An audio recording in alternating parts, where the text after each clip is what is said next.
कर दो play. Yes.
We, the Indian Society of Heating, Refrigerating and Air Conditioning Engineers, ISHRE, stand tall in the Indian industry with over 10,000 professionals as members and almost an equal number of student members. Founded in 1981 and headquartered in Delhi, we operate from chapters and sub-chapters spread all over India, bringing our entire industry together. Individuals become members of our society according to their professional and academic standings. Our roadmap of the future looks very bright, with thousands of new members joining this technical society every year and bringing in a fresh outlook to our industry intelligence. ISHRE disseminates knowledge through its technical committees, which consists of some of the best minds of our industry. It publishes technical books, newsletters, and a prestigious journal, distributing the wealth of knowledge to all its members. Working with government departments, ISHRE helps formalize industry codes and standards. ISHRE promotes research by offering financial support to student members to carry out groundbreaking work in technology, systems, and processes. Our educational wing, ISHRE Institute of Excellence, organizes training programs and workshops to help members enhance their skill sets. Our specially designed certification programs under ICP, that is, ISHRE Certified Professional, empower professionals to always be in step with the prevailing technology. Specially designed courses for technicians are offered to meet the ever-increasing demand for a skilled workforce. ISHRE organizes exhibitions, conferences, panel discussions, and product presentations throughout the country. We organize the industry's largest international exposition in South Asia, Acrex India, to showcase the cutting-edge technology, innovation, and provide a platform for closer interactions amongst the decision makers in the industry. The ACREX exhibition is now growing from HVAC&R show into BFA, Built-Fair Alliance. This brings together several allied shows connected with the building services industry all at one location. Our chapters organize several other popular events like AgriConf in Delhi, Raycon in Kolkata, Symposia in Mumbai, TechFest in Goa, and many more.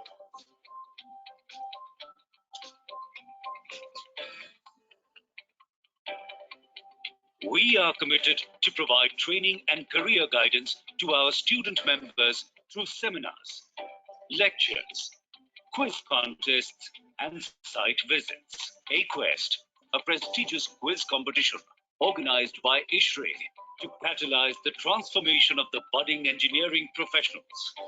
ISHRE provides a platform to potential employers to select student members for careers in HVAC and our industry at the ISHRE Job Junction.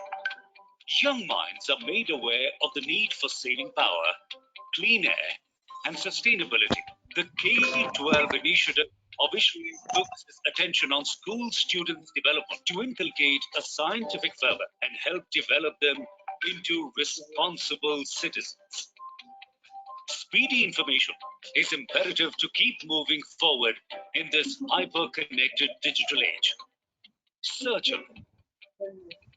A specifically designed search engine is now available, which helps us with well catalog on HVACR and building services industry with just a few clicks. ISHRE cooperates with various national and international bodies, industry, governments, academia, think tanks, to promote the concept of sustainability, environmental protection, and energy efficiency and conservation. To enter and explore the universe of the Indian HVACR industry, log on to ishre.in that unfolds a panorama of information. Let us engineer a sustainable future together through ISHRE.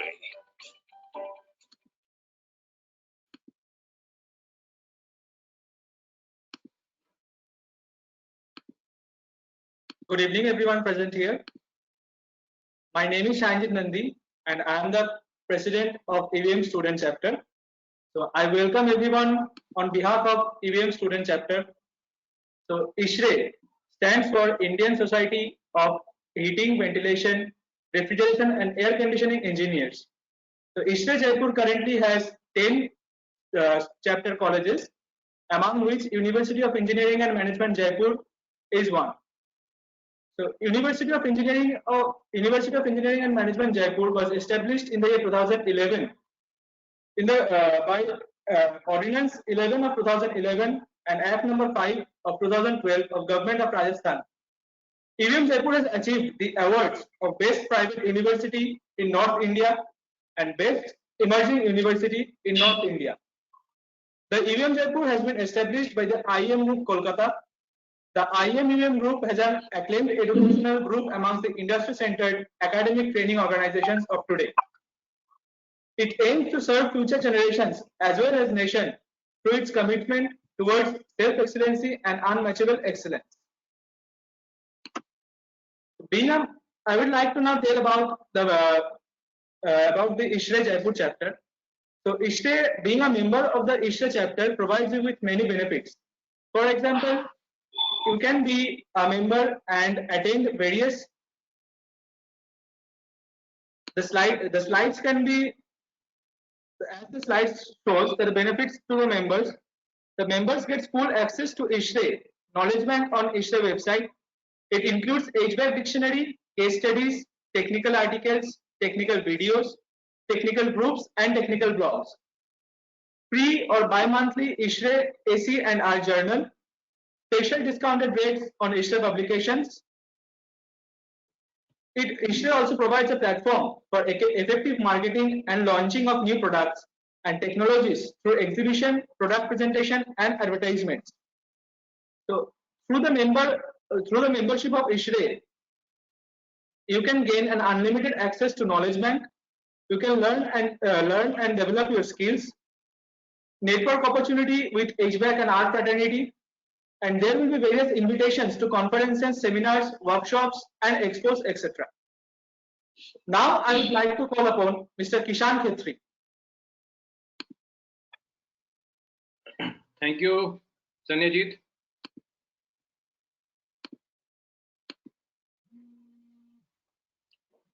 Thank you, Sanyajit, for inviting me. Definitely, the session which we have organized today, I'm pretty sure that the session will be quite helpful sorry, for the students of UEM College. UEM College has been a part of ISHRE since long time, and I'm much happy that this year the session has been started first by UEM College, and the same shall be followed by other colleges as well. They will also be coming up with the different technical topics through webinar. I'm also happy to see the young students who are very helpful in conducting such programs. Now, I would like to please pass on to Mr. Alkendra Singh. He's a student chair from ISRE Jaipur chapter. He would be taking forward for the next. Yes, Mr. Alkendra sir.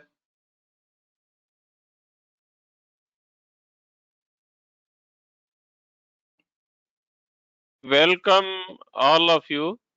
Am I audible, sir? Yes, sir, you're audible. Your webcam is not visible. Webcam is You not can turn it visible. on. Okay, sir. So I will share my webcam. Good Yes, evening, now sir. is it visible? Well, welcome to all of you on behalf of the Jaipur ISRE student chapter. It's a very great privilege, and it was a demand from all of the student chapter to have a bombarding session here on the related to their course, and we our all faculties interacted, and then UEM chapter took lead. I thanks to Sanjit Ray for taking the lead for organizing such a wonderful session for all the students to get the benefit out of it for their syllabus, for their curriculum. And it's a very good step by ISRE Jaipur chapter. Our president, we are thankful to him for getting our demand met through this session. And lot of the students will be benefited from this session. ISRE Jaipur chapter, as we know, is a pioneering chapter amongst the countrywide as per the activities being carried out. And this credit goes to our president, Sri Kishan Khatri, for being in command to pursue all the faculties equally and to support and assist in their activities.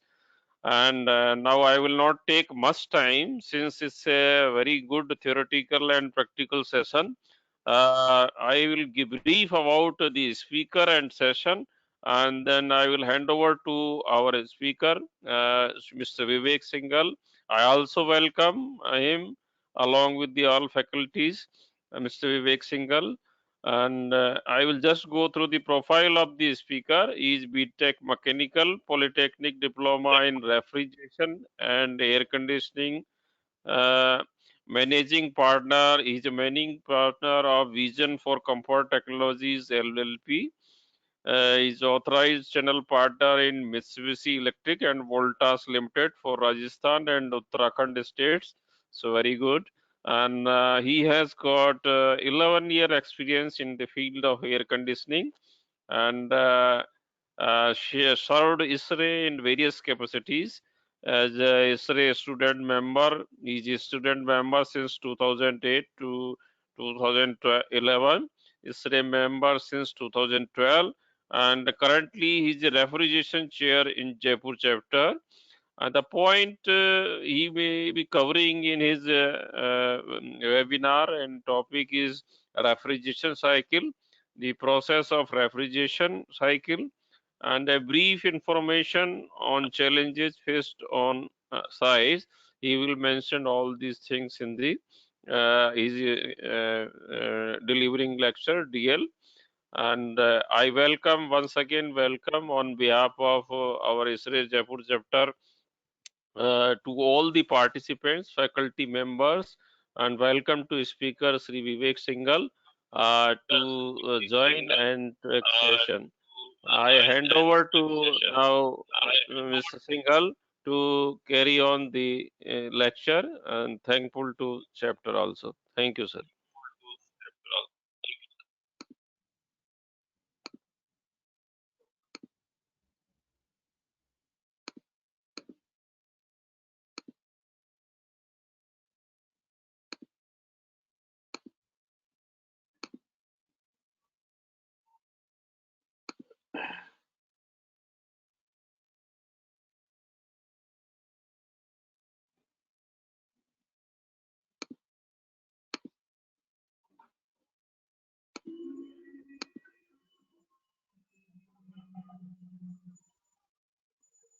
Am I audible?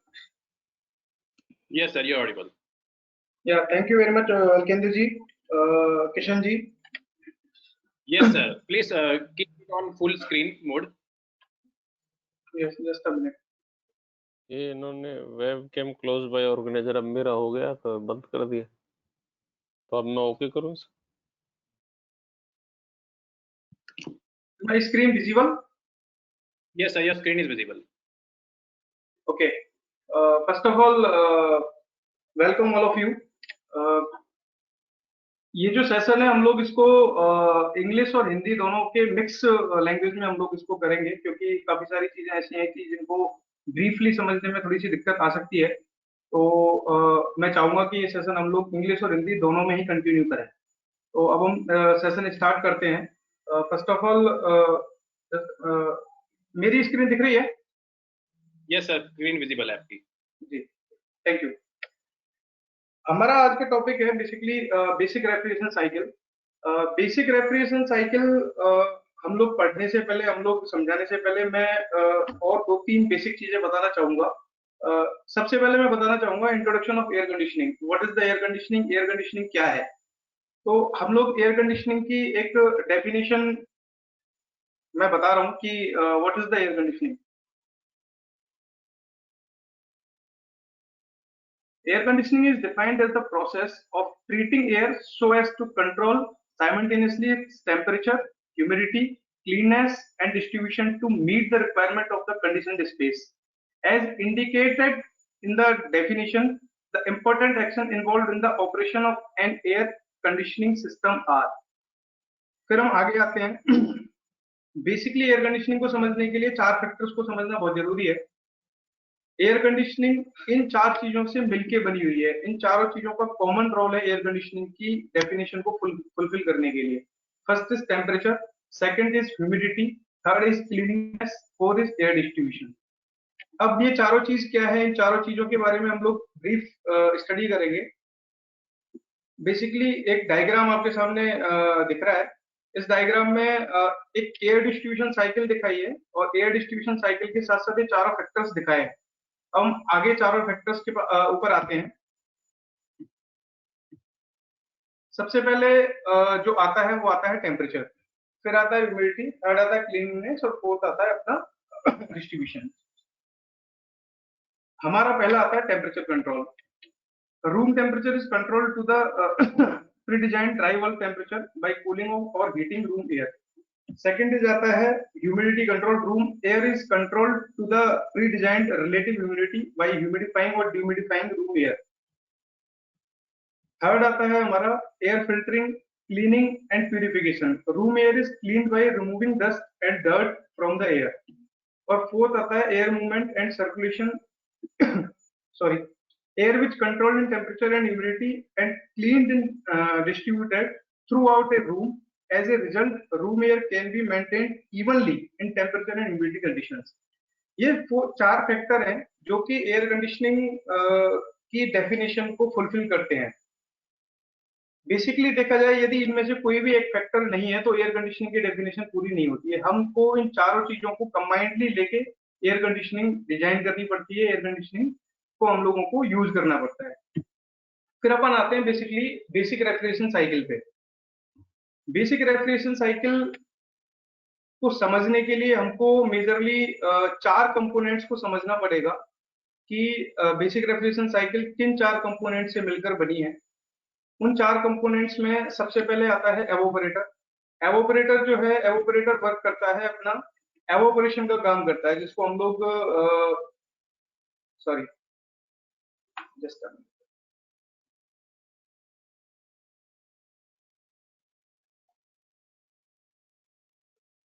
Sorry evaporator basically work करता है evaporation का, जिसको हम लोग normal language में cooling coil भी बोलते हैं। यदि हम लोग साइड पे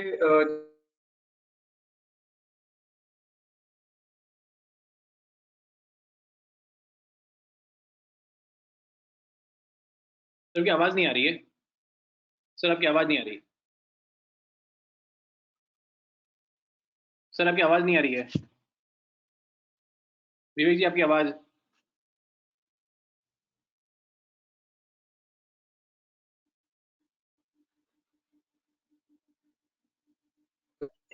फिर हम एक एक चीज को जो मैंने चारों मेजर कंपोनेंट बताए हैं उनको मैं एक बार आपको फोटोग्राफ्स के साथ ब्रीफ करना चाहूंगा कि किसको हम एवोपरेटर बोल रहे हैं। एवोपरेटर बेसिकली हम बोल रहे हैं अंदर जो स्प्लिट एसी, मैंने जस्ट एक एग्जांपल स्प्लिट एसी का लिया है। स्प्लिट एसी के अंदर की जो यूनिट होती है जिसको हम लोग इंडोर यूनिट बोलते हैं, इंडोर यूनिट के जो कॉइल आपको दिख रही है इसको हम लोग एवोपरेटर बोलते हैं। कंप्रेसर हम जो बोल रहे हैं वो आउटडोर यूनिट में एक सॉरी आउटडोर यूनिट के अंदर कंप्रेसर डिवाइस होता है जो कि इस तरह से दिखता है आउटडोर यूनिट के अंदर। फिर हम तीसरा, अब ये हर चीज के क्लासिफिकेशंस हैं, हर एक कंपोनेंट के क्लासिफिकेशंस हैं। वो क्लासिफिकेशंस में जस्ट एक थोड़ी बता देता हूँ आपको, बाकी इसकी डिटेल्स में आज हम नहीं जाएंगे। बेसिकली कंप्रेसर जो है वो अलग अलग टाइप के होते हैं, अलग अलग मशीन्स की कैपेसिटी वाइज कंप्रेसर्स होते हैं। हम लोग यदि स्मॉल साइज मशीन्स की बात करें जिसमें विंडो एसी होता है, स्प्लिट एसी होता है, छोटे कैसेट एसी होते हैं, उन सब में हम लोग कंप्रेसर जो यूज करते हैं वो रोटरी टाइप का कंप्रेसर जनरली यूज करते हैं। जो मिड साइज मशीन्स हैं जैसे कि हम लोग डक्टेबल एसी की बात करें, पैकेज एसी की बात करें, या बीआरवी की बात करें, बीआरएफ की बात करें, उन सारी मशीन्स में स्क्रॉल टाइप के मेजरली कंप्रेसर यूज होते हैं। फिर हम लोग बड़ी मशीन्स की बात करें जैसे हम एयर कूल्ड चिलर है, वाटर कूल्ड चिलर है, उन सब में या तो रेसिप्रोकेटिंग टाइप के कंप्रेसर होते हैं या स्क्रू टाइप के कंप्रेसर मेजरली हम लोग यूज करते हैं। ये जस्ट एक डायग्राम्स हैं कि कंप्रेसर्स के जो मैंने अभी आपको टाइप बताए थे। बेसिकली ये रोटरी कंप्रेसर का एक डायग्राम है। इसमें एक रोटर होता है जो कि अपनी पेरीफेरी पे रन करता है। सक्शन डिस्चार्ज पोर्ट भी इसमें होते हैं। इस पे मैं अभी ब्रीफ में नहीं जाऊंगा क्योंकि ये काफी तरह के अपने कंप्रेसर्स हैं। स्क्रॉल कंप्रेसर्स हैं, स्क्रॉल कंप्रेसर में बेसिकली दो स्क्रॉल्स होते हैं, एक फिक्स्ड स्क्रॉल होता है, एक मूवेबल स्क्रॉल होता है। जो आपको नीचे जो दिख रहा है आपको, ये फिक्स्ड स्क्रॉल है, ये मूवेबल स्क्रॉल है। फिर अपन आते हैं रेसिप्रोकेटिंग कंप्रेसर भी एक सेंट्रल यूनिट सिस्टम का पार्ट है, जिसको हम लोग मेजरली चिलर्स में यूज करते हैं। इसमें भी सिलेंडर्स होते हैं, पिस्टन्स होते हैं, वो पिस्टन्स मूव करते हैं अप एंड डाउन और उससे कंप्रेशन बेसिकली होता है। उसके बाद आजकल जो मेजरली चिलर्स में यूज होता है that is screw compressor. Screw compressor का यदि हम सीओपी की बात करें, इसके यदि पावर कंजम्पशन की बात करें तो अभी इंडस्ट्री में सबसे कम स्क्रू कंप्रेसर की सीओपी है। उसके बाद हालांकि और भी कंप्रेसर डेवलप हो गए हैं, और भी सिस्टम डेवलप हो गए हैं, इनको अपन मैग्नेटिक सिस्टम भी बोलते हैं, मैग्नेटिक चिलर्स भी बोलते हैं। बट वो उस पर हम लोग आगे बताएंगे कि मैग्नेटिक चिलर्स या मैग्नेटिक कंप्रेसर्स का और भी बेटर सीओपी अचीव हुआ। फिर अपन बात करते हैं वापस अपने मेन टॉपिक पे, basic refrigeration cycle. Basic refrigeration cycle में बेसिकली मैंने अभी आपको दो कंपोनेंट बता दिए थे कि एवोपरेटर क्या होता है, कंप्रेसर क्या होता है। तीसरा इसका मेन कंपोनेंट है कंडेंसर। किसी भी मशीन के आउटडोर यूनिट को हम लोग देखेंगे तो आउटडोर यूनिट में भी कॉपर की कॉइल्स या एल्युमिनियम की कॉइल्स होती हैं। वो वाली कॉइल्स को हम लोग कंडेंसर कॉइल बोलते हैं, कंडेंसर यूनिट बोलते हैं। उसके बाद चौथा डिवाइस आता है expansion device. Expansion device basically किसी भी सिस्टम में यूज हो रहे रेफ्रिजरेंट को एक्सपेंशन का काम करता है। वो अलग अलग पार्ट में हो सकता है। Expansion device basically capillaries tube हो सकती है, इलेक्ट्रॉनिक एक्सपेंशन वाल्व हो सकता है, मैग्नेटिक एक्सपेंशन वाल्व हो सकता है, इलेक्ट्रोमैग्नेटिक बेसिकली उसको बोलते हैं। तो ये डिफरेंट डिफरेंट मशीन्स में अलग अलग टाइप के एक्सपेंशन वाल्व होते हैं। स्प्लिट एसी में जनरली कैपिलरी ट्यूब्स का ही यूज किया जाता है। अब अपन आ जाते हैं जो मेन हमारा आज का टॉपिक है, basic refrigeration cycle. Basic refrigeration cycle majorly जो मैंने अभी आपको बताया था, चार कंपोनेंट्स इसमें होते हैं। इन चार कंपोनेंट्स के बिना ये साइकिल पूरी नहीं हो सकती। इसके अलावा भी कई सारे कंपोनेंट इसमें होते हैं किसी भी एसी को रन करने के लिए, बट वो सारे सबऑर्डिनेट होते हैं। उनके सारे जो भी ये चार कंपोनेंट हैं उनकी हेल्प के लिए वो कंपोनेंट्स में लगाए जाते हैं। हम लोग पहले इन चार कंपोनेंट्स और इस साइकिल के बारे में मैं आपको बता रहा हूँ। बेसिकली ये साइकिल आपके सामने है। इस साइकिल में जो मैंने आपको अभी चार मेजर कंपोनेंट बताए थे, उन चारों कंपोनेंट्स की इसमें प्लेसमेंट दिखाया गया है कि कैसे कैसे ये प्लेसमेंट इसका होता है। सबसे पहले जो प्लेसमेंट है वो हमारा होता है कूलिंग कॉइल का। कूलिंग कॉइल, ये मैं मेरा कर्सर, आपको कर्सर दिख रहा है मेरा? M I audible? यस, दिख रहा है, आप कर्सर दिख रहा है।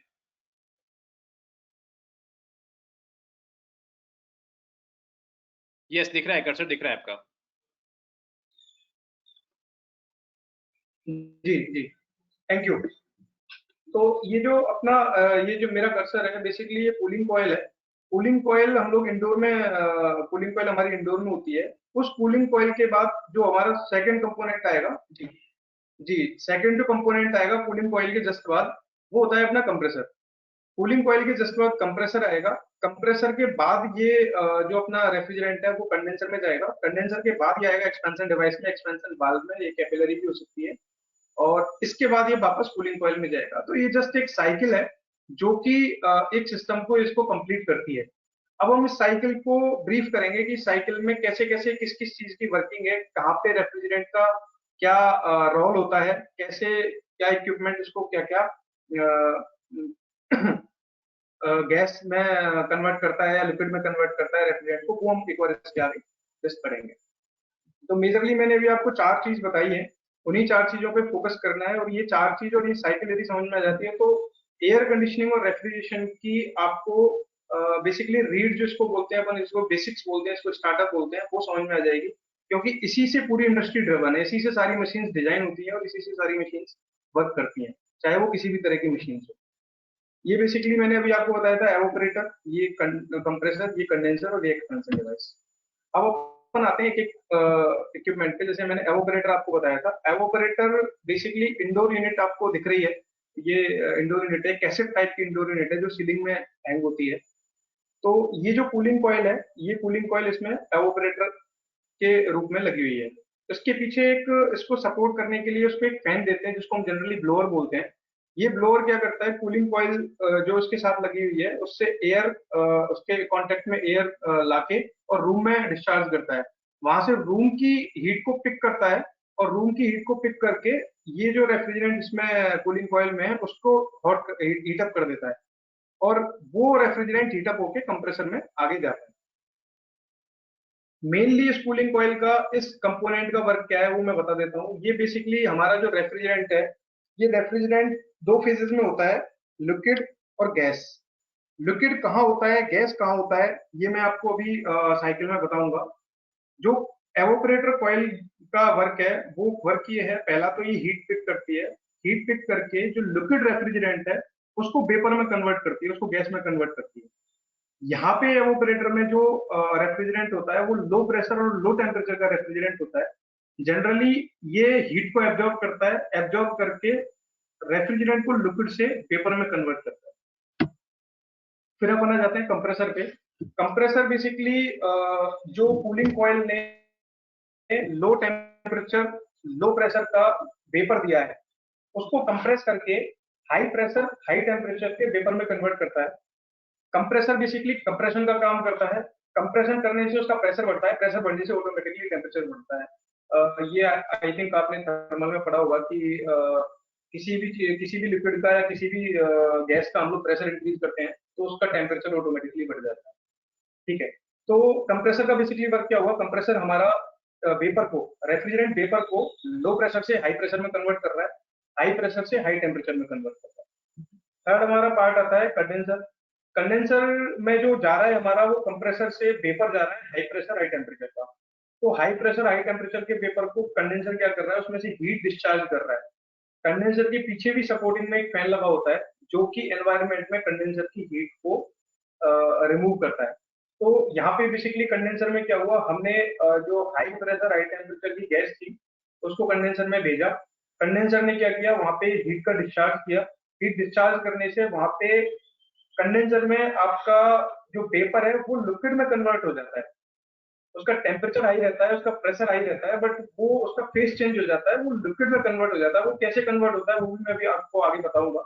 उसके बाद हम, हमारा चौथा मेजर कंपोनेंट है एक्सपेंशन डिवाइस। एक्सपेंशन डिवाइस में हमारा high pressure high temperature liquid जा रहा है, वहां पे इसका एक्सपेंशन होता है, प्रेशर रिड्यूस होता है, प्रेशर ड्रॉप होता है। तो जैसे ही प्रेशर ड्रॉप होगा वहां पे ऑटोमेटिकली उसका टेम्परेचर भी ड्रॉप हो जाएगा। तो फिर लो प्रेशर लो टेम्परेचर का लिक्विड वापस से कूलिंग कॉइल यानी कि एवोपरेटर में चला जाता है। तो ये पूरी साइकिल एक कंप्लीट होती है और इस साइकिल पे ही पूरी एयर कंडीशनिंग डिपेंडेंट है।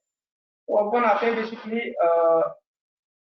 हमने जो साइकिल अभी मैंने बताई है चारों कंपोनेंट्स, उनका बेसिकली मैं सबका रोल्स और सबके पैरामीटर में बता देता हूँ, कहाँ पे क्या क्या होता है, कैसे कैसे वो वर्क करता है। स्टार्ट हम वापस करते हैं, कंप्रेसर से मैं स्टार्ट कर रहा हूँ। कि हमारा बेसिकली रेफ्रिजरेंट हम लोग यूज करते हैं, वो रेफ्रिजरेंट अलग अलग हो सकता है। रेफ्रिजरेंट R20 भी हो सकता है, R22 भी हो सकता है, R32 भी हो सकता है, R407 भी हो सकता है, 410 भी हो सकता है। There are lot of refrigerant. वो सिस्टम्स के अकॉर्डिंग आजकल डिजाइन किए जाते हैं, सिस्टम्स के अकॉर्डिंग आजकल उस रेफ्रिजरेंट्स के अकॉर्डिंग मशीन डिजाइन की जाती है। तो ये डिमांड के अकॉर्डिंग चलता है। और ग्रीन रेफ्रिजरेंट्स भी मेजरली आजकल यूज हो रहे हैं, क्योंकि गवर्नमेंट की गाइडलाइन ये कि 2020 के बाद जो पुराने रेफ्रिजरेंट्स थे जो ओजोन लेयर को डिप्लेक्ट कर रहे थे वो बंद हो जाएंगे, मैन्युफैक्चरिंग उनकी बंद हो जाएगी, सर्विस के लिए अवेलेबल रहेंगे नेक्स्ट 10 ईयर्स। तो अभी जो मेजरली यूज होते हैं वो ग्रीन रेफ्रिजरेंट्स यूज हो रहे हैं। ग्रीन रेफ्रिजरेंट्स में R32 है मेजरली जो यूज होता है, R410 है, R407। तो हम लोग पहले कंप्रेसर से स्टार्ट करते हैं कि हमने लेट्स से एग्जांपल ले लेते हैं, कोई भी हम R32 रेफ्रिजरेंट यूज कर रहे हैं। हर एक रेफ्रिजरेंट का या हर एक किसी भी लिक्विड का, किसी भी लिक्विड का कोई बॉइलिंग टेम्परेचर, बॉइलिंग पॉइंट और फ्रीजिंग पॉइंट होता है। जैसे मैं पानी की बात करूं, वाटर की बात करूं, तो वाटर का एक फ्रीजिंग पॉइंट होता है, आई थिंक 0 डिग्री सेंटीग्रेड, और सॉरी फ्रीजिंग पॉइंट और बॉइलिंग पॉइंट होता है 100 डिग्री सेंटीग्रेड। ऐसे ही हर एक रेफ्रिजरेंट के बॉइलिंग पॉइंट और फ्रीजिंग पॉइंट होते हैं, बट वो बॉइलिंग पॉइंट और फ्रीजिंग पॉइंट वेरी करते हैं प्रेशर के अकॉर्डिंग। जैसे हम एटमॉस्फेरिक प्रेशर की बात करें तो पानी का बॉइलिंग पॉइंट 100 डिग्री है। यदि प्रेशर हम चेंज करेंगे तो पानी के बॉइलिंग पॉइंट को हम बढ़ा भी सकते हैं और कम भी कर सकते हैं।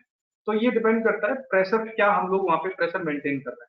तो ये थोड़ा सा मैं इसलिए आपको समझा रहा हूँ क्योंकि ये साइकिल आपको तभी समझ में आएगी जब आप प्रेशर और टेम्परेचर का रिलेशन थोड़ा सा समझेंगे।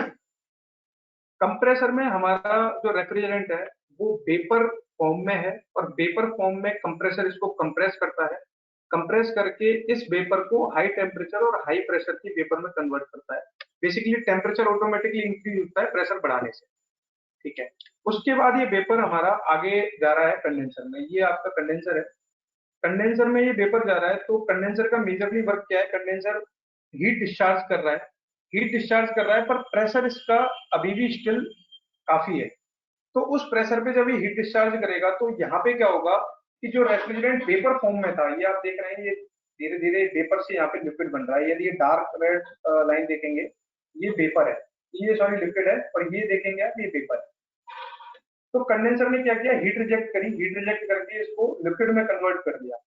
लिक्विड में कन्वर्ट करने के बाद क्या हुआ, लिक्विड में कन्वर्ट करने के बाद ये जाता है एक्सपेंशन डिवाइस में। एक्सपेंशन डिवाइस मैंने बताई थी आपको, कैपिलरी भी हो सकती है। तो ये एक्सपेंशन डिवाइस जो है इसका प्रेशर ड्रॉप करेगी। प्रेशर ड्रॉप करते ही क्या होगा कि ये जो लिक्विड है ये लो प्रेशर लो टेम्परेचर का लिक्विड कन्वर्ट हो जाएगा, और ये लिक्विड है आगे फिर आपका एवोपरेटर में जाता है। एवोपरेटर में ये लिक्विड जा रहा है।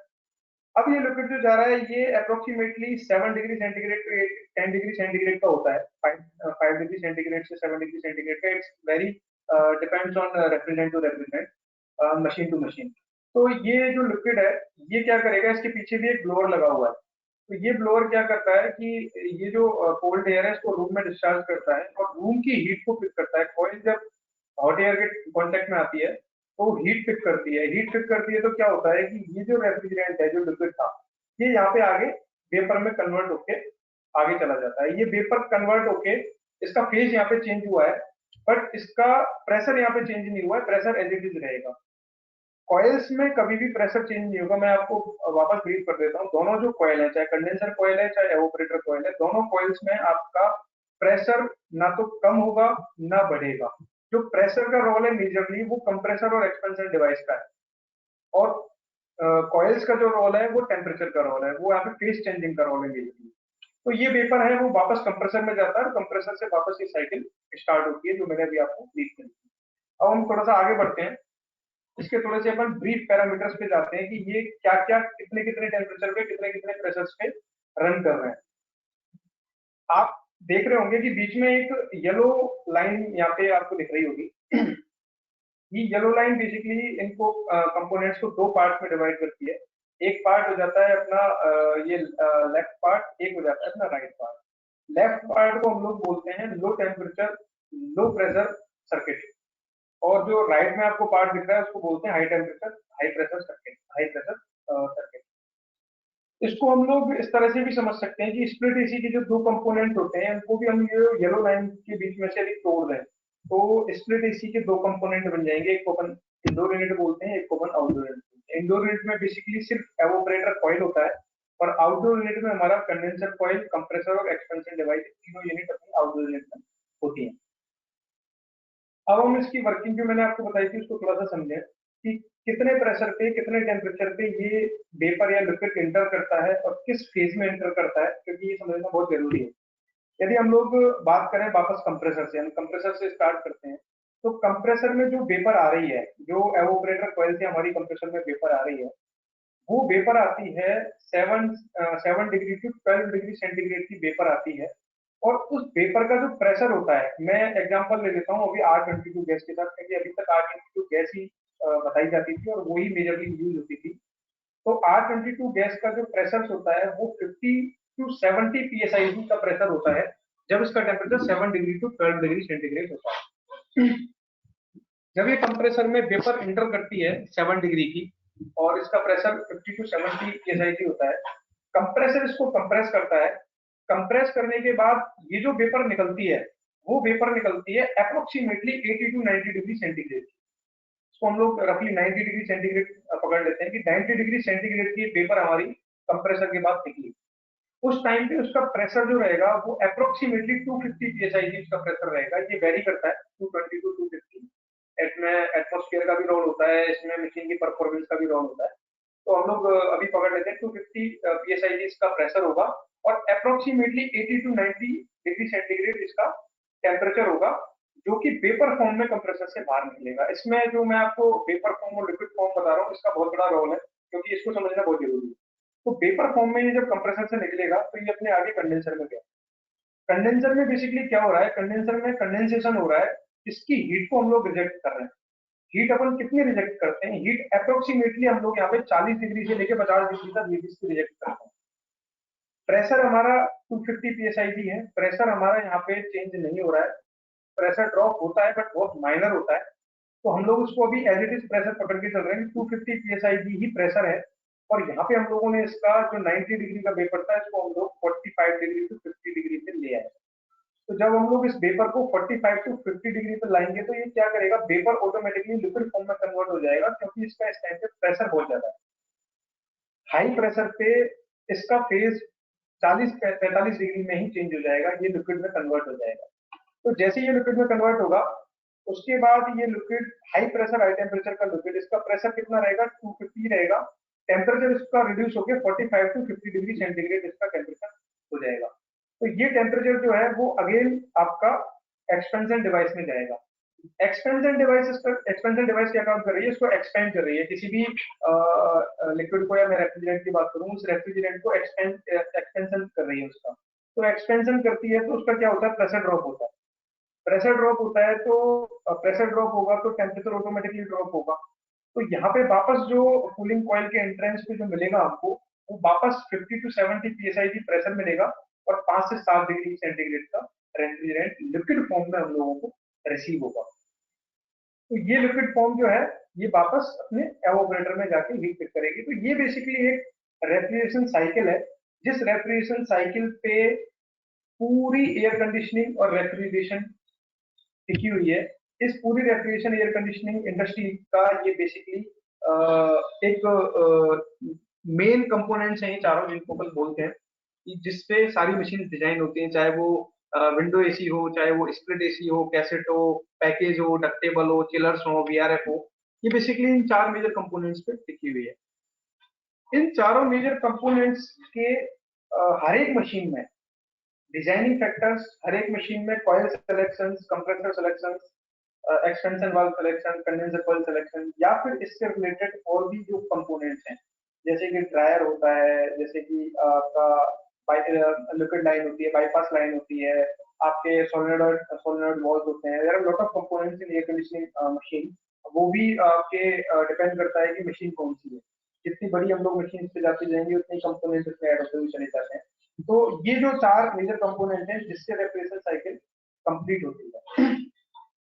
अब अपन इस साइकिल में थोड़ा सा और मैं इसको थोड़ा सा डीपली और ब्रीफली बताना चाहूंगा कि ये जो साइकिल है, इस साइकिल में आप और भी कुछ चीजें देख रहे हैं। जैसे ये अपनी कूलिंग कॉइल है, ऑपरेटर है, इसके साथ में आप वर्टिकल लाइंस यहाँ पे दिख रही हैं, और ऐसे ही कंडेंसर कॉइल के साथ वर्टिकल लाइंस दिख रही हैं। बेसिकली ये जो लाइंस हैं, ये इनको हम लोग फिन्स बोलते हैं। ये एल्युमिनियम की फिन्स होती हैं, ये कंडेंसर कॉइल और एवोपरेटर कॉइल के साथ में लगी हुई होती है। सॉरी, ये फिन्स का क्या रोल है, हम लोग इसको थर्मल इंजीनियरिंग से पढ़ सकते हैं कि बेसिकली हम लोग ऐसे समझ सकते हैं कि किसी भी रेफ्रिजरेंट का या किसी भी लिक्विड का हम लोगों को जितना ज्यादा सरफेस एरिया मिलेगा, जितना ज्यादा वो एयर के कांटेक्ट में आएगा, उतना ही वहां पे हमारा हीट रिजेक्शन होगा। तो इसी तरह से कॉइल्स का जो एरिया होता है, वो कॉइल का एरिया काफी कम होता है, तो हमको हीट रिजेक्ट करने के लिए कॉइल का एरिया बढ़ाना है।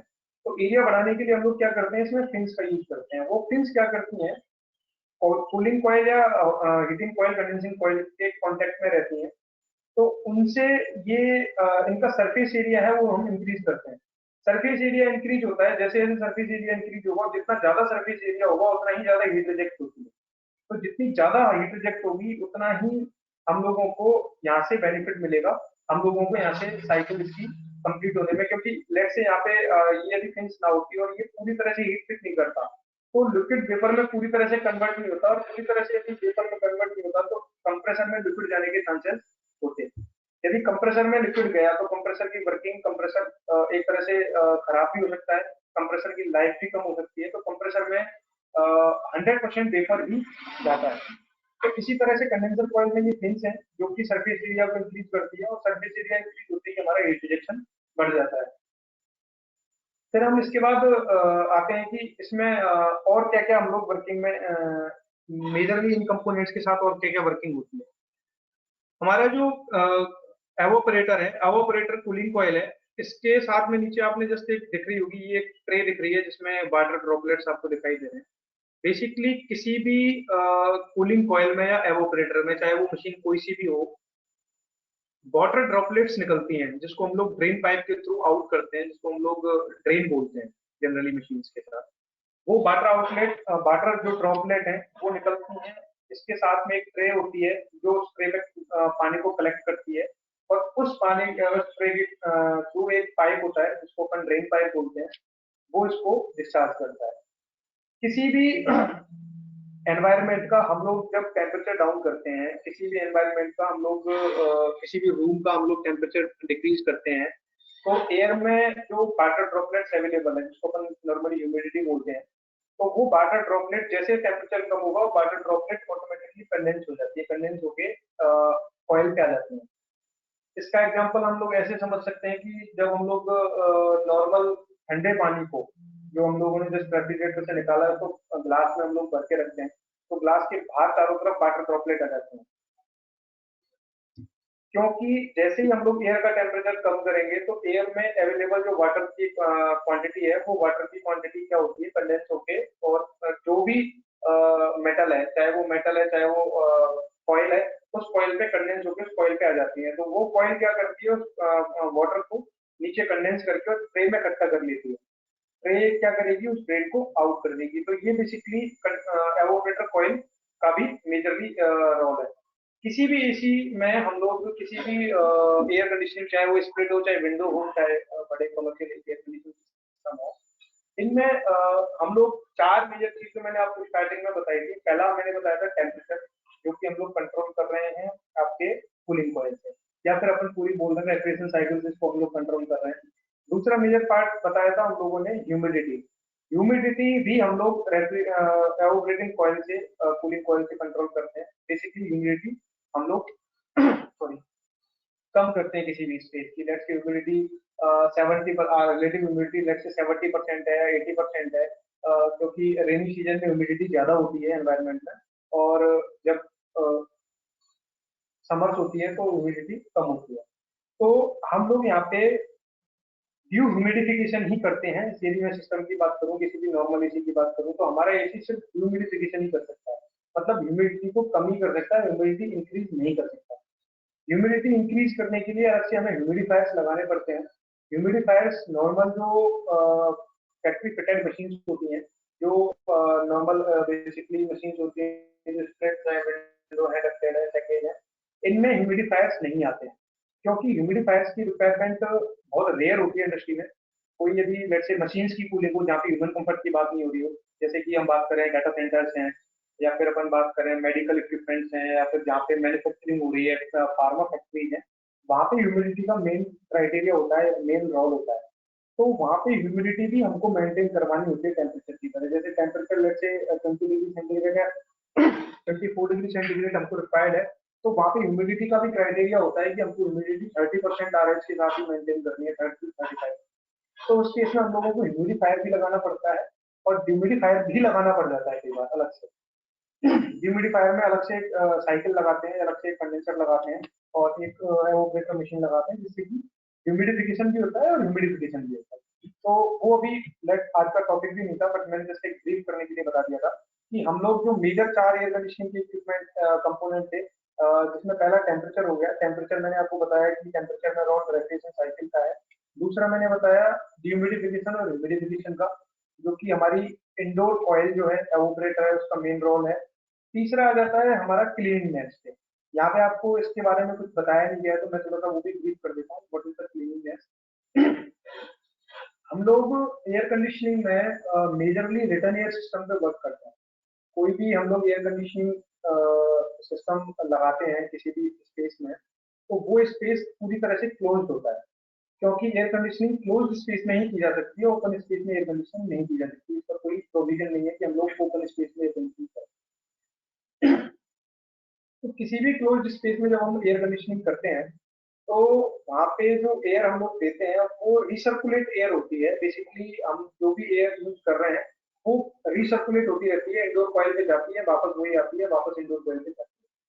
तो जब किसी भी रूम की एयर हम हैंडल कर रहे हैं, किसी भी रूम की एयर को हम कूल कर रहे हैं, तो उस एयर में कई सारे पार्टिकल होते हैं, जैसे डस्ट पार्टिकल भी हो सकते हैं, डर्ट भी हो सकती है, किसी भी तरह के बैक्टीरिया भी हो सकते हैं। तो उनको हम लोग कैसे निकालें, उनको कैसे निकाल के हम लोग रूम में क्लीन एयर सप्लाई करें, तो उसके लिए हर एक मशीन पे फिल्टर्स लगे होते हैं। इंडोर यूनिट में जो हम लोग स्प्लिट एसी की बात करें, विंडो की बात करें, किसी भी मशीन की बात करें, इंडोर यूनिट की कॉयल के पीछे फिल्टर्स लगे होते हैं, जहां से एयर रिसर्कुलेट होकर फिल्टर के थ्रू निकलती है, जिससे कि जो भी डस्ट है या डर्ट है, जो भी बैक्टीरिया है, वो फिल्टर पे रुक जाते हैं। उस फिल्टर को नॉर्मली टेक्नीशियन आके 3 महीने में, 2 महीने में एप्लीकेशन टू एप्लीकेशन क्लीन करता रहता है। जैसे आपकी लेट्स से कोई शोरूम की एप्लीकेशन है, वहाँ पे फिल्टर जल्दी गंदा होता है। जल्दी गंदा इसलिए होता है क्योंकि वहाँ पे फुटफॉल ज्यादा है। यदि मैं रेजिडेंशियल की बात करूँ, बेडरूम की बात करूँ, तो वहाँ पे फिल्टर बहुत काफी लंबे टाइम में गंदा होता है, क्योंकि वहाँ पे किसी भी तरह की डस्ट नहीं होती है, क्योंकि डेली क्लीनिंग होती है। तो वो डिपेंड करता है कि हम लोग एप्लीकेशन क्या है, तो उस फिल्टर को टेक्नीशियन आके साफ करता रहता है अकॉर्डिंग टू उसकी जो प्रोडक्ट मेंटेनेंस उसका जो भी उसने बना रहता है। तो ये जो मैं तीसरा पॉइंट है क्लीनिंगनेस का, हमारे जितने भी कन्वेंशनल सिस्टम है, जैसे कि मैं बात करूँ विंडो है, स्प्लिट है, डक्टेड है, पैकेज है, कैसेट है, टावर है, इन सब में नॉर्मली प्री फिल्टर ही आता है, और प्री फिल्टर के साथ ही ये मशीन होती है। प्री फिल्टर बेसिकली जो होता है वो नॉर्मल डस्ट को डर्ट को इनको रोकता है, उसका बैक्टीरिया वगैरह का रोकने का कोई भी उसमें प्रोविजन नहीं होता है। यदि हमारी कुछ स्पेसिफिक रिक्वायरमेंट है, जैसे कि हम लोग फार्मा फैक्ट्री की बात कर रहे हैं, जैसे कि हम लोग और भी सेक्टर्स की बात कर रहे हैं कि जहाँ पे हमको एयर में प्योरिटी और भी चाहिए होती है, तो हम लोग फिर सिस्टम डिजाइन करते हैं। उस सिस्टम को डिजाइन करते हैं तो उसको बेसिकली हम लोग सेंट्रल सिस्टम ही बोलते हैं। सेंट्रल सिस्टम बेसिकली चिलर ही नहीं है, सेंट्रल सिस्टम कुछ भी हो सकता है। सेंट्रल सिस्टम में आपका वीआरएफ भी हो सकता है, सेंट्रल सिस्टम में आपका डक्टेड पैकेज भी हो सकता है, या फिर हम लोग सेंट्रल सिस्टम में एएचयू भी डिजाइन करते हैं। एएचयू डिजाइन करके हम लोग कंडेंसिंग यूनिट के साथ भी उसको यूज करते हैं, एएचयू डिजाइन करके वीआरएफ के साथ भी करते हैं, चिलर्स के साथ भी करते हैं। तो एएचयू जो होता है बेसिकली एयर हैंडलिंग यूनिट है, जिसमें हम लोग फिल्ट्रेशन जो है उसको फिल्ट्रेशन को हम लोग टू स्टेज फिल्ट्रेशन में कन्वर्ट कर सकते हैं, क्योंकि वहां पे हमारे पास डिजाइनिंग के काफी सारे फैक्टर्स होते हैं। हमारे पास स्टैटिक प्रेशर्स होते हैं कि हम लोग पर्टिकुलर स्टैटिक प्रेशर लेके फैन का, और हम लोग वहाँ पे प्री फिल्टर है, फाइन फिल्टर है, या फिर उसके आगे भी अपन एफा फिल्टर भी यूज करते हैं। जनरली ओटीज वगैरह में हॉस्पिटल में एफा फिल्टर यूज किया जाता है, क्योंकि वहाँ पे 0.3 माइक्रोन्स तक की बैक्टीरिया को भी निकाला जाता है। वो बेसिकली लेमिनार फ्लो सिस्टम होता है, उस पर मैं बहुत ज्यादा ब्रीफ नहीं करूंगा आज। तो तीसरा जो पॉइंट था एयर क्लीनिंगनेस का, हम लोग फिल्टर्स यूज करते हैं एयर क्लीनिंगनेस में, वो डिफरेंट डिफरेंट मशीन्स में डिफरेंट डिफरेंट स्टेज के फिल्टर्स हम लोग यूज करते हैं। चौथा जो मेजर था एयर डिस्ट्रीब्यूशन। एयर डिस्ट्रीब्यूशन का हमारी रेफ्रिजरेशन साइकिल में या हमारी एयर कंडीशनिंग में बहुत बड़ा रोल है। Air distribution basically air distribution का मैं एग्जांपल देता हूँ, ये मेरा प्रैक्टिकल एग्जांपल है। यदि मैं किसी स्पेस में 18 डिग्री या 20 डिग्री सेंटीग्रेड क्रिएट कर दूं, 20 डिग्री सेंटीग्रेड किसी स्पेस में क्लोज स्पेस में है और वहां पे एयर सर्कुलेशन नहीं है, और यदि हम उसमें 10 मिनट या 15 मिनट हम लोग वहां पे रुके तो हम लोग अपने आप को अनकंफर्टेबल फील करेंगे, पूरी तरह से अनकंफर्टेबल फील करेंगे। और किसी स्पेस में मैं दूसरे कोई क्लोज स्पेस में 27 डिग्री या 26 डिग्री टेम्परेचर मेंटेन करवाऊं और प्रॉपर एयर फ्लो के साथ में मेंटेन करवाऊं तो उस स्पेस में हम लोग बहुत कंफर्टेबल फील करेंगे। तो एयर कंडीशनिंग में एयर फ्लो का बहुत बड़ा रोल होता है। और एयर फ्लो नॉर्मल जो अपन एसी की बात करें तो उनमें एयर फ्लो ऑलरेडी जो ब्लोअर्स होते हैं उसमें स्पीड्स होती हैं। नॉर्मल स्प्लिट एसी की बात करें तो उसमें स्पीड्स होती हैं, 3 स्पीड या 2 स्पीड पे split AC window AC design होता है।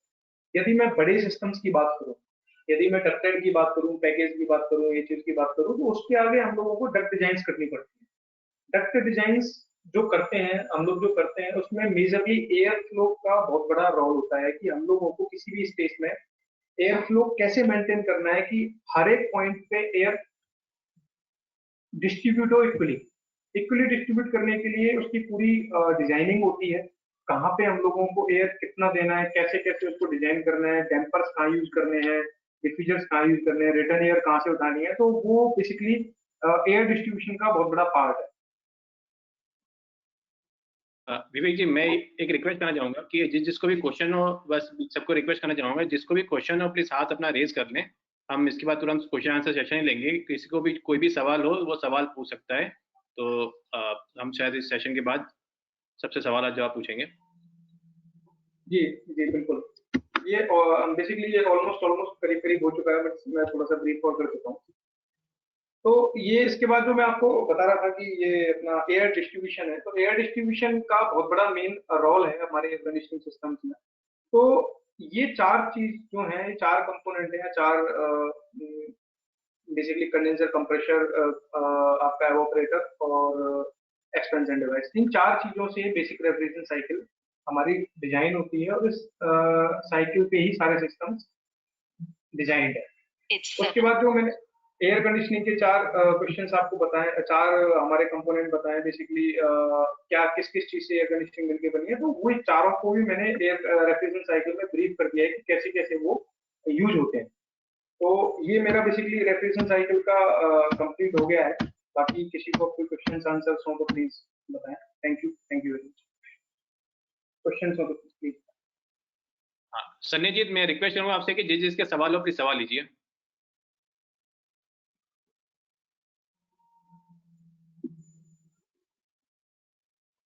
सन्नीजीत, जिसके सवाल हो आप सवाल लीजिए, उनको अनम्यूट करिए। जितेंद्र कुमार विश्वास, मैं आपको अनम्यूट कर रहा हूँ।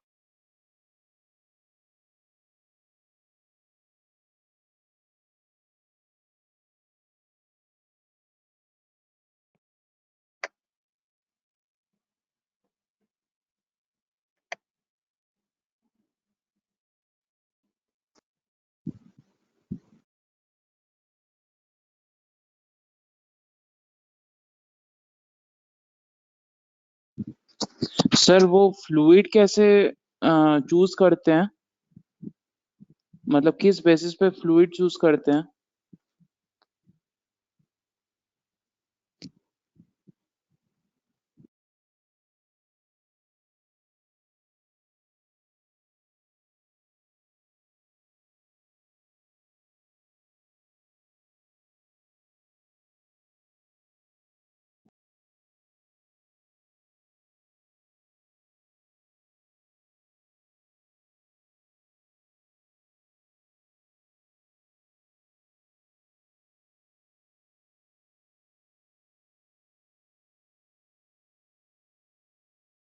Hello hello sir. Hello hello sir. हाँ सर।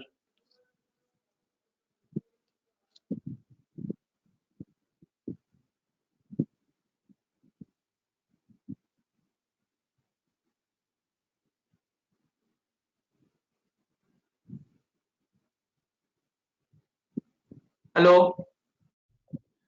हेलो सर, सुन पा रहा हूँ सर। हाँ, क्वेश्चन कीजिए आपका। सर वो फ्लूइड किस बेसिस पे चूज करते हैं sir? Fluid, okay. Refrigerant fluid. हाँ हाँ हाँ, मैं क्वेश्चन उनको पूछता हूँ।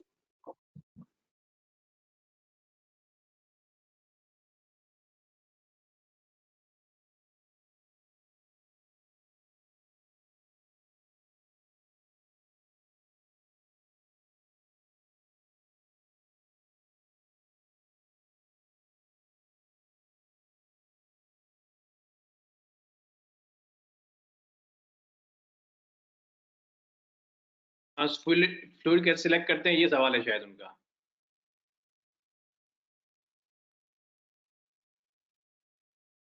Can you please explain about ADP, ये सवाल सुरेश के करके हैं।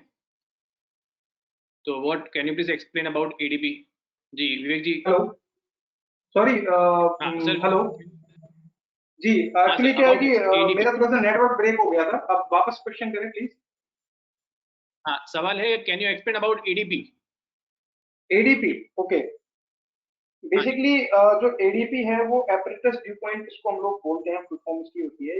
हमारी जो कॉइल्स हैं, हम लोग जो कॉइल डिजाइन करते हैं, बेसिकली ये साइक्रोमेट्रिक का मेन पार्ट है कि हम लोग एडीपी कैसे सेलेक्ट करते हैं, किसकी एडीपी क्या होती है। हम लोग सिस्टम्स की अलग अलग एडीपी डिजाइन करते हैं, कॉइल्स की अलग अलग एडीपी डिजाइन करते हैं। तो एपरेटस ड्यू पॉइंट जो होता है वो बेसिकली हमारा किसी भी कॉइल का एक पॉइंट होता है जहाँ पे कि जो वाटर ड्रॉपलेट्स हैं, जहाँ पे एक मैं जस्ट इसको टेक्निकल लैंग्वेज में ना जाके आपको एज अ लेमैन समझाऊं। एपरेटस ड्यू पॉइंट जो है बेसिकली हमारा वो पॉइंट है जहाँ पे वाटर ड्रॉपलेट हमारी एनवायरनमेंट में जो एयर में अवेलेबल वाटर ड्रॉपलेट्स हैं वो आके कंडेंस होती है। Am I audible? Yes sir, you audible. हाँ, तो वो जो एपरेटस व्यू पॉइंट है हम लोग सेलेक्ट करते हैं हर एक कॉइल टू कॉइल। जैसे कि नॉर्मली हम लोग जो नॉर्मल सिस्टम्स होते हैं उनमें हम लोग जो रखते हैं एडीपी वो 54 रखते हैं। और जैसे मैं और बात करूं जिनका, जैसे वीआरएफ की मैं बात करूं तो एडीपी उसमें हम सेलेक्ट करते हैं 50। तो ये जो व्यू पॉइंट है, एपरेटस व्यू पॉइंट है, ये कॉइल डिजाइनिंग का पार्ट है। और कॉइल डिजाइनिंग में साइक्रोमेट्रिक से हम लोग इसको सेलेक्ट करते हैं। और ये वाटर ड्रॉपलेट जो एनवायरनमेंट में एयर में अवेलेबल है, उस वाटर ड्रॉपलेट के पॉइंट को डिनोट करता है बेसिकली कि कहाँ पे वाटर ड्रॉपलेट्स आके कंडेंस होंगे।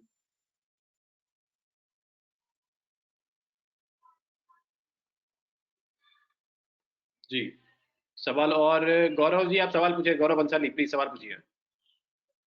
तो सवाल है sir, what is the effect? हाँ, पूछिए पूछिए प्लीज। द सवाल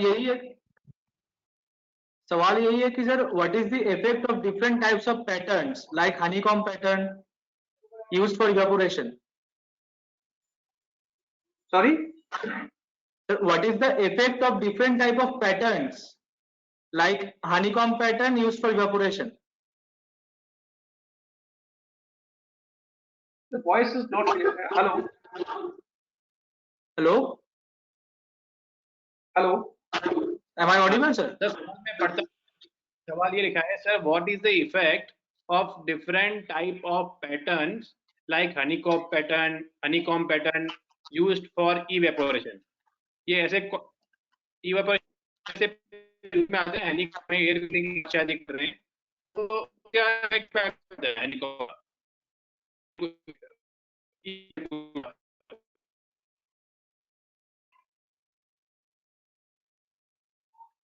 विवेक जी, मेरी आवाज आ रही है आपको?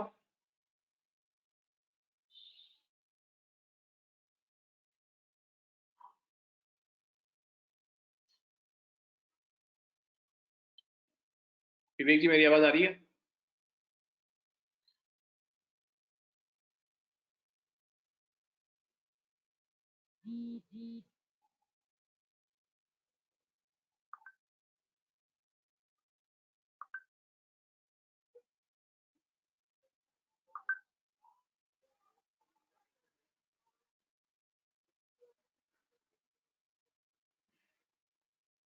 मैं रिक्वेस्ट करूंगा पार्टिसिपेंट से, प्लीज आप 1-2 मिनट होल्ड करिएगा। एक्सपर्ट अभी वापस से ज्वाइन कर रहे हैं।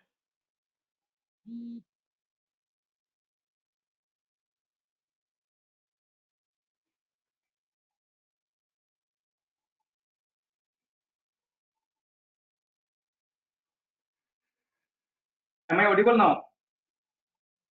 Yes sir, you Audible. तो सवाल ये है सर कि जो इवेपोरेटिव कूलिंग के अंदर हनीकॉम्ब पैटर्न का जो यूज आता जी है जी जी उसका जी, क्या बिल्कुल इफेक्ट? बिल्कुल। मैंने एक्चुअली मैंने क्वेश्चंस मेरे पास आ गया था, बट सब नेटवर्क कनेक्टिविटी में इश्यू था। जो आप पूछ रहे हैं हनीकॉम्ब पैटर्न का, बेसिकली ये एयर एवोपरेटिव कूलिंग की हम लोग बात करें। एवोपरेटिव कूलिंग बेसिकली जो होती है, हम लोग नॉर्मल जो एनवायरमेंट एयर है उसका टेम्परेचर ड्रॉप करते हैं। उसका टेम्परेचर ड्रॉप करते हैं तो उसके कई सारे पैटर्न हैं। जो आप हनीकॉम्ब एवोपरेटिव कूलिंग पैड्स की बात कर रहे हो, तो ये डिफरेंट डिफरेंट टाइप के कूलिंग पैड्स एवोपरेटिव सिस्टम में यूज होते हैं। इसमें से एक हनीकॉम्ब टाइप का भी कूलिंग पैड है। नॉर्मल पैड्स भी यूज होते थे पहले, बट जितने हम लोग आज की बात करें करंट सिनेरियो में, तो एवोपरेटिव कूलिंग में मेजरली जो यूज हो रहा है वो अभी करंटली सिनेरियो में अपना हनीकॉम्ब पैड ही यूज होते हैं। हनीकॉम्ब पैड जो है उसमें जो हम लोग वाटर सप्लाई करते हैं, किसी भी मीडिया के साथ में वाटर सप्लाई करते हैं हम लोग, तो उसकी जो एफिशिएंसी है, वाटर होल्डिंग कैपेसिटी है, वो काफी बेटर है नॉर्मल मैं पैड्स की बात करूं उसके कंपैरिजन में। इसके बाद भी और भी काफी तरह के पैड्स मार्केट में अवेलेबल हैं, जिन पे और भी अभी रिसर्च चल रही है कि कैसे हम एवोपरेटिव कूलिंग को और बेटर तरीके से यूज कर पाए। तो उसमें मेजरली जो वाटर होल्डिंग कैपेसिटी की बात करूं मैं, हनीकॉम्ब फिल्टर की, हनीकॉम्ब पैड की काफी बेटर है। उससे क्या होता है कि हम लोग जो टेम्परेचर है उसको काफी हद तक रिड्यूस कर पाए।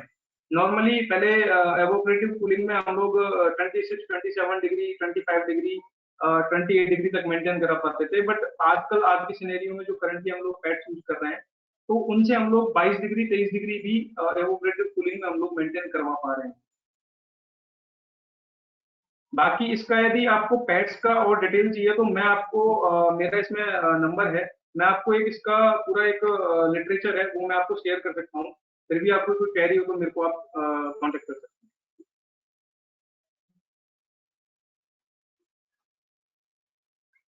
हैं। एक और सवाल भी सर आप देख पाओ, which coils are more efficient, copper और एल्यूमिनियम? जी बिल्कुल। यदि हम बात करें एफिशिएंसी की, तो एफिशिएंसी यदि मैं नॉर्मल स्प्लिट एसी की बात करूं, डक्टेड पैकेज की बात करूं, तो एफिशिएंट कॉइल एल्युमिनियम की एफिशिएंट कॉइल होती है यदि मैं कॉपर के से कंपैरिजन करूं तो। बट प्रॉब्लम ये है कि हम लोगों ने या इंडस्ट्रीज ने एल्युमिनियम कॉइल्स बेटर होने की वजह से लॉन्च करी, मार्केट में आई भी, एक दो साल सबने यूज भी करी। बट प्रॉब्लम ये हो गई कि एल्युमिनियम कॉइल्स में लीकेज के इश्यूज काफी रहे हैं। एल्युमिनियम कॉइल बेटर है, हीट रिजेक्शन वाइज भी बेटर है, बट यदि मैं इंडस्ट्री की बात करूं, मैं प्रैक्टिकल बात करूं, तो एल्युमिनियम कॉइल्स में काफी तरह के इश्यूज आए, एनवायरमेंट टू एनवायरमेंट इश्यूज आए। जैसे कोई भी केमिकल एनवायरमेंट है, कोई भी फैक्ट्री सेटअप है, जैसे मैं सीमेंट प्लांट्स की बात करूं, जिंक प्लांट्स की बात करूं, या नॉर्मल कोई भी एप्लीकेशन है, तो वहां पे क्या होता है, केमिकल रिएक्शन से एल्युमिनियम कॉइल्स में जनरली लीकेजेस की प्रॉब्लम्स काफी रही हैं। और लीकेज होने के बाद एल्युमिनियम कॉइल को रिपेयर करना भी बहुत चैलेंजिंग वर्क है। हर कोई उसको एल्युमिनियम को ब्रेज नहीं कर सकता, हर कोई उसको रिपेयर नहीं कर सकता, उसके लिए बहुत ही स्किल्ड बंदे की जरूरत है, और स्किल्ड हम लोगों को काफी तरह की उसके लिए वर्किंग करनी पड़ती है।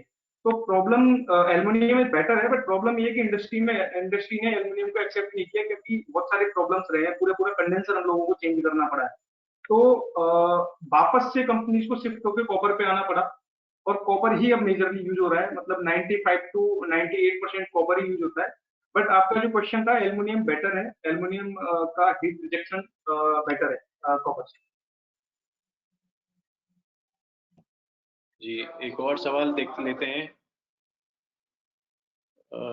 हेलो सर, कैन, ये है Govind Chauhan, can you explain condensation process again, how it works, because phase change temperature of refrigerant in condenser is high as compare to evaporator. सवाल सर आप क्लियर है क्या वैसे, वरना मैं इनको अनम्यूट करूँ? गोविंद चौहान, एक बार आप अनम्यूट कर दें प्लीज। तो वो अनम्यूट, ये शायद मोबाइल पे नहीं कनेक्ट हो पाएंगे। मैं सवाल पढ़ ले सर, सवाल आप देख पा रहे हो? नहीं, जस्ट अ मिनट, मैं तो क्वेश्चन ओपन कर लेता हूं। Hello sir, can you explain condensation process again, how it works, because phase change temperature of refrigerant in condenser is high as compared to evaporator?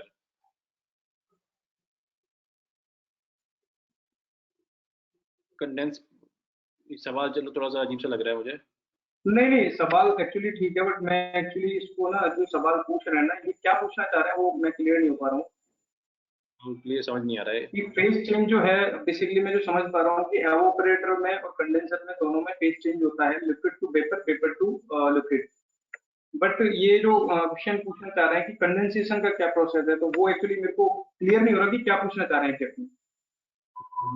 ठीक है, वो मैं उनसे रिक्वेस्ट करूंगा कि प्लीज, जैसे अमोनिया है boiling temperature -33 degree centigrade, how it change phase. नहीं, सवाल क्लियर नहीं हो रहा है ये।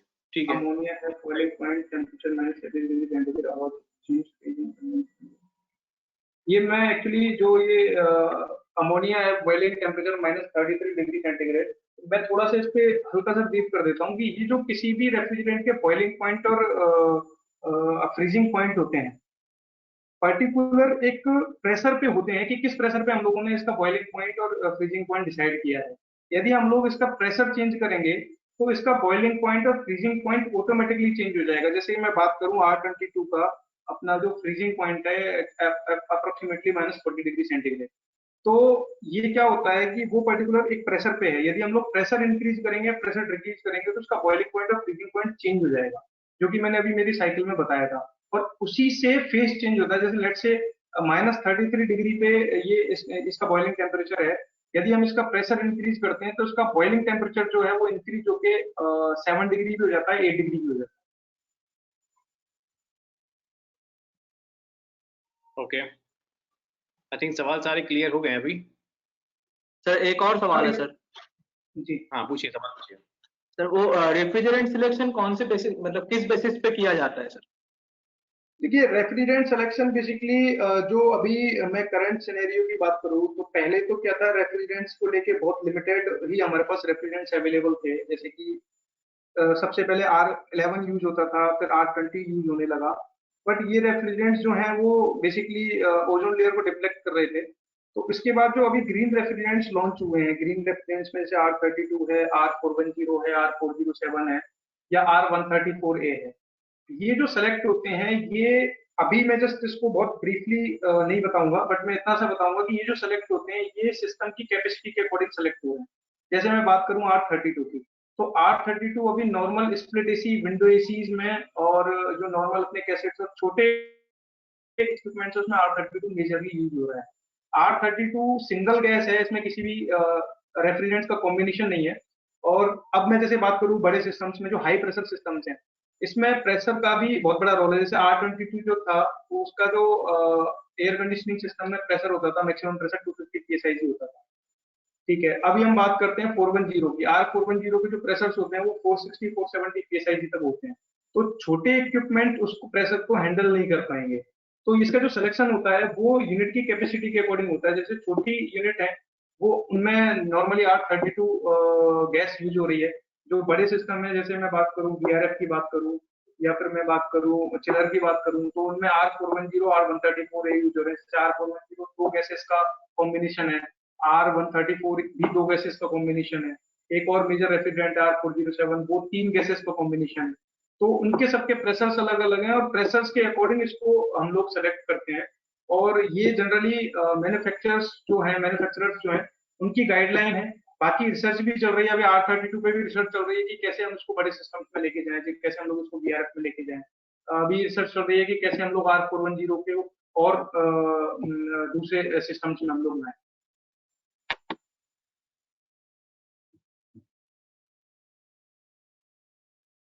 ये और कोई सवाल सनी जी, और कोई सवाल हो तो देखिए। Yes sir. Sir, will the refrigerant type R11 or the others affect the COP of the system? बिल्कुल, इसका रेफ्रिजरेंट्स का COP पे भी काफी, COP के साथ भी काफी बड़ा रोल है। हर एक रेफ्रिजरेंट की जो कंडेंसेशन है, कंडेंसेशन या टेम्परेचर्स हैं, उस टेम्परेचर के बेसिस पे उसकी COP पे भी इम्पैक्ट आता है। वैसे COP का मेजर इम्पैक्ट, मेजर जो होता है वो कंप्रेसर डिनोट करता है COP का मेजर इम्पैक्ट। बट रेफ्रिजरेंट भी इसका इम्पैक्ट लाता है। रेफ्रिजरेंट इम्पैक्ट कैसे लाता है कि जैसे अब लेट से R22 की बात करें या R32 की बात करें, तो इनके जो बॉइलिंग पॉइंट और फ्रीजिंग पॉइंट हैं बॉइलिंग पॉइंट और फ्रीजिंग पॉइंट चेंज होते ही जो है हमारा सीओपी पे इफेक्ट आना चालू हो जाता है। लेट से कोई भी रेफ्रिजरेंट है, लेट से मैं R22 की बात करूं, R22 का जो अपना एवोपरेटर है, एवोपरेटर में इसका जो प्रेशर रहता है वो 60 psi का प्रेशर रहता है, ठीक है। और यहीं पे मैं दूसरे सिस्टम की बात करूं, जैसे मैं वापस मैंने इसको जस्ट अ मिनट,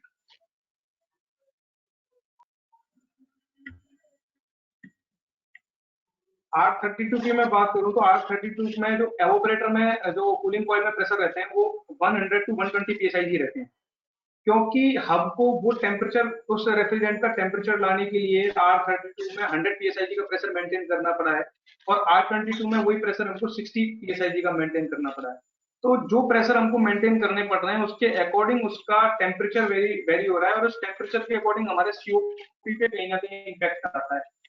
हालांकि वो इम्पैक्ट बहुत मेजर नहीं होता, बहुत माइनर होता है, बट रेफ्रिजरेंट से भी सीओपी पे इम्पैक्ट आता है। बट ये इसकी डिटेल्ड गाइडलाइन है, वो गाइडलाइन हम लोग चाहें तो उसको शेयर कर सकते हैं।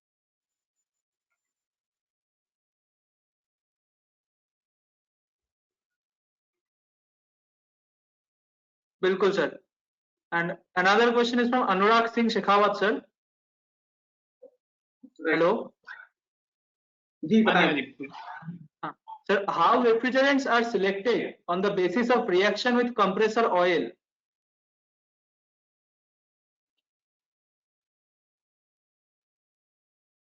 जी जी, am I audible? Yes sir. Refrigerants के सिलेक्शंस पे जो लिखा है, काफी अच्छा क्वेश्चन है कि कंप्रेसर ऑयल के बेसिस पे रेफ्रिजरेंट का कैसे सिलेक्शन होता है। बेसिकली रेफ्रिजरेंट जो यूज कर रहे हैं उसकी कॉम्बिनेशन में जो ऑयल्स होते हैं वो डिफरेंट ऑयल्स यूज होते हैं, क्योंकि इनकी काफी सारी प्रॉपर्टीज देखी जाती है रेफ्रिजरेंट्स की कि कौन सा रेफ्रिजरेंट जो है वो फ्लेमेबल है, कौन सा नॉन फ्लेमेबल है। तो उसके साथ जो ऑयल जो यूज करते हैं वो कंप्रेसर ऑयल यूज होता है, रेफ्रिजरेंट टू रेफ्रिजरेंट वेरी करता है। तो उसका सिलेक्शन बेसिकली क्या है कि उसके सिलेक्शन का क्राइटेरिया हम लोगों के पास अवेलेबल नहीं होता कि किस तरह से उसको सिलेक्ट कर रहे हैं, बेसिकली मैन्युफैक्चरर की गाइडलाइन है। बाकी यदि इसकी डिटेल हमको चाहिए कि किस रेफ्रिजरेंट के साथ कौन सा ऑयल यूज हो रहा है तो वो हम लोग आपको शेयर कर सकते हैं। बाकी ये रिएक्ट करता है रेफ्रिजरेंट्स के साथ ऑयल, तो इसको डिफरेंट रेफ्रिजरेंट्स के साथ डिफरेंट ऑयल्स हम लोग यूज करते हैं।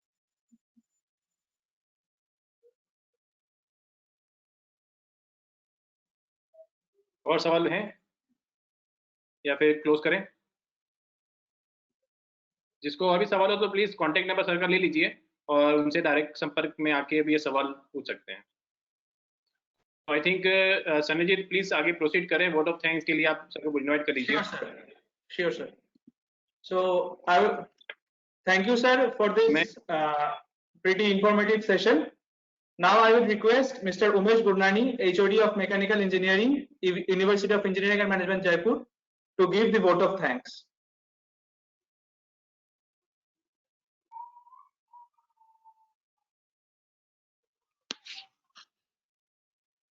Yeah, good evening, everyone. Good evening, sir. Camera is not so good working condition.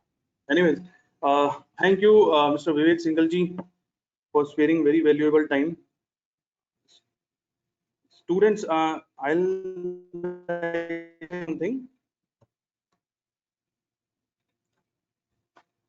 See, Mr. Vivek Singhal-ji, every one of you have gone through the work profile of Vivek-ji, and you might have seen that like he is the managing partner for Vision 4 Comfort Technologies, and he's having a long experience in air conditioning field.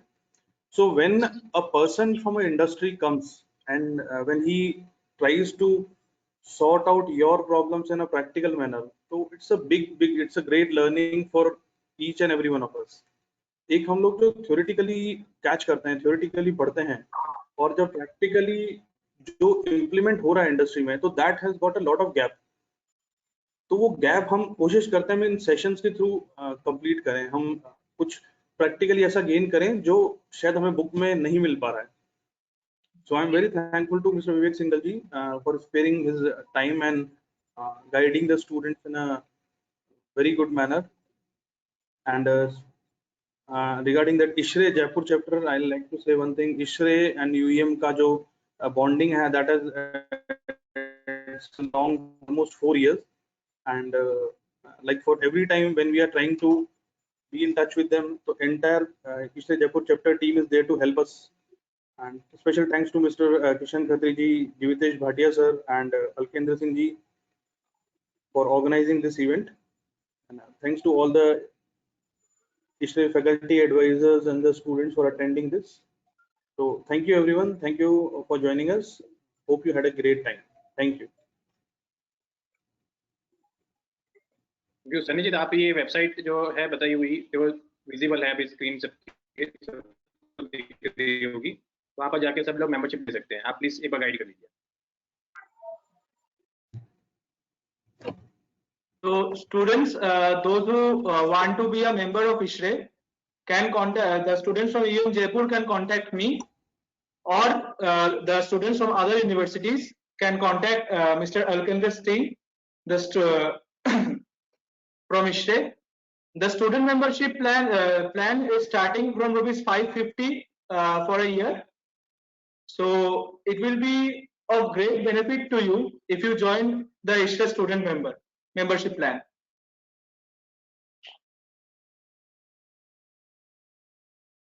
All right. So I'm closing the session by playing one audio music, which is the tune of ISRE, first time ever launched in the history. And then we will close. Thank you.